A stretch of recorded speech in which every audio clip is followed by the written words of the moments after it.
Hi mga sister, for today's video ay pupunta na tayo sa San Ildefonso dahil meron tayong rehearsal. Pero bago ang lahat ay gagawa muna tayo ng costume. Ngayon nga lang tayo gagawa ng costume kasi late na rin tayo nakapag-ukay. Bakit ba nangingialam ka? Ang hirap din kasi hanapan ng costume yung binigay na team sa amin. Kailangan mo talaga mag-DIY ng malala para may masuot ka. Sinikipan ko nga lang dyan yung fur na top. Tapos ginawa ko lang siyang fabes para pumagay sa akin. Kaya after ko naman siyang sukatin dito ay nag-proceed na agad ako sa next. Nag-cut nga lang ako ng tela na purple dito para gawin ko siyang mga ruffles. Wala na kasi akong ibang maisip na design kaya pang babae na naman ang sasuotin natin. As you can see nga, ginupit ko lang siya ng pabilog tapos ginupit ko siya ng paikot para maging ruffles na siya. After ko naman yung makagupit ng maraming ruffles ay gumawa naman ako ng warmer dito. Nakabili kasi ako ng fur na kulay violet na tamang tama sa team namin. Ang team kasi namin dito ay isang puto bongbong. Ang color palette kasi na binigay sa amin ay white, purple at saka yellow. O diba para kaming puto bongbong na may star margarine at nyug sa taas. After ko naman yung gumawa ng leg warmer ay nag-proceed na agad ako sa gagawin ko. Ang next ko kasing gagawin dito ay magja-jobos tayo ng damit. Dahil nga onti lang yung nabili natin na fur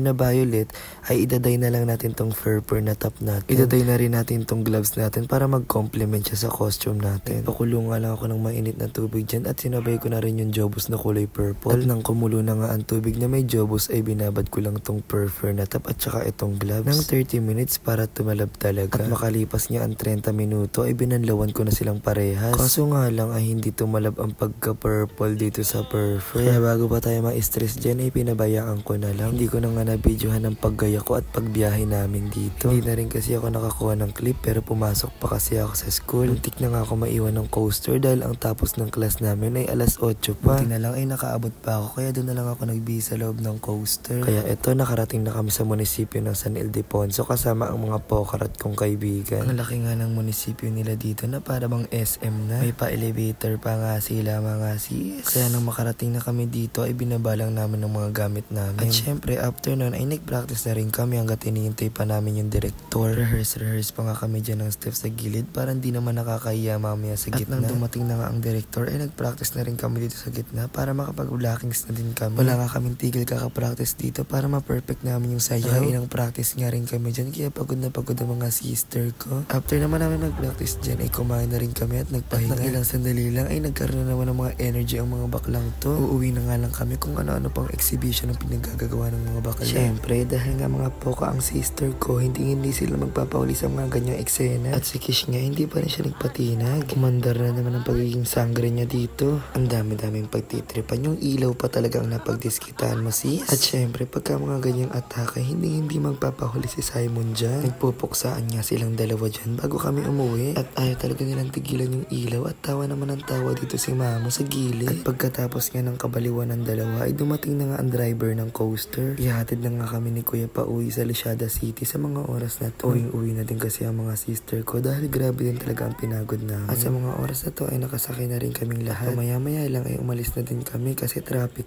Dinaldal nga lang kami ng dinaldal dito ni sister para hindi kami antok. Grabe din talaga ang tawa namin sa mga oras na to na pati ang driver natatawa na rin sa amin. Kaya makalipas ang ilang dekada ay nakauwi na kami sa kanya-kanya naming bahay. Kaya hanggang sa susunod ulit. Bye-bye!